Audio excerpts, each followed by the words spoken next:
Welcome to Talks with Dr. Gupta and friends. Today we are addressing a crisis unfolding across Europe. Europe is warming at roughly double the global average. Yet, as heat waves sweep from the Mediterranean to northern Europe, societies are proving structurally ill equipped to survive. In July 2026, temperatures crossed 40 and 42 degrees Celsius in France and Spain. French President Emmanuel Macron called it the hardest situation recorded since World War II. Unprecedented wildfires burned over 116,000 hectares in France and more than 420,000 acres in Spain. Hundreds of thousands of people were forced to evacuate.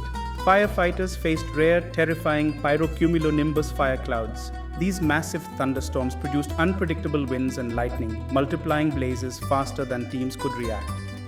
Why is a wealthy continent so structurally ill-equipped for persistent extreme heat? First, there is a winter-centric architectural legacy.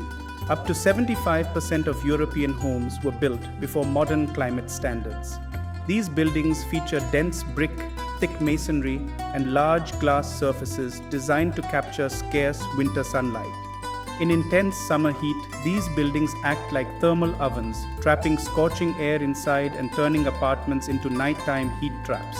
Second, there is the concrete urban heat island effect. Cities absorb solar radiation all day and radiate it at night. Lacking sufficient tree canopies, city temperatures regularly spike 10 to 15 degrees Celsius higher than surrounding rural areas. Third, economic and infrastructure paralysis made the crisis worse. Major aerospace and defense facilities near Bordeaux evacuated or shut down. Rail lines cancelled services due to heat risks, and insured losses hit hundreds of millions of euros. Furthermore, Europe suffers from severe summer energy poverty. Over 26% of EU households report being unable to keep their homes comfortably cool. This jumps to nearly 35% for low-income families. Heat waves are not just uncomfortable, they are a fatal, unequal public health crisis. Since extreme heat waves and year-round wildfire risks are now a persistent climate reality, emergency band-aids must be replaced by a permanent government action agenda. Here are 5 workable pillars European governments must execute. Pillar 1. District cooling networks as a public utility. Individual air conditioners dump waste heat into already boiling streets, worsening the outdoor urban heat island. Governments must shift to municipal district cooling utilities, underground chilled water networks using natural water sources to cool entire city blocks without frying the outdoor environment. Pillar 2. Passive architectural retrofitting and phase change materials. Building codes must mandate passive cooling. Governments should subsidize reflective cool roofs, solar control glass, and phase change materials.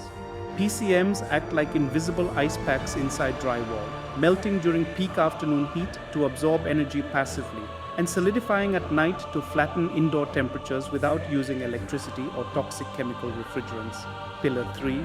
Urban bioshields and forest fire breaks. Cities must mandate urban greening to lower local temperatures by up to 4 degrees Celsius. Regionally, forestry policy must change. As seen in France and Spain, massive pine monocultures and unmaintained brush act as tinderboxes. Governments must enforce strategic fire breaks, controlled brush removal, and strict seasonal bans on heavy agricultural machinery during peak heat alerts. Pillar 4. Re-engineering emergency response and airborne fleet sharing. As firefighters in Gironde discovered, European crews lacked specialized aircraft to combat fire cloud phenomena overnight.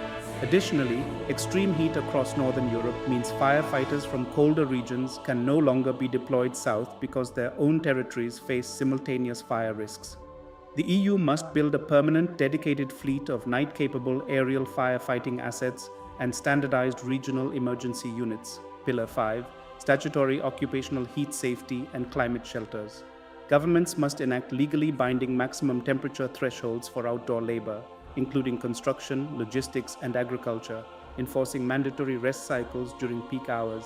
Municipalities must convert public halls, libraries, and underground facilities into accessible, power-backed climate shelters for vulnerable elderly residents. Climate adaptation is no longer an abstract future challenge. It is an immediate requirement for human survival. This is Talks with Dr. Gupta and friends. Stay safe, and let's keep thinking what comes next.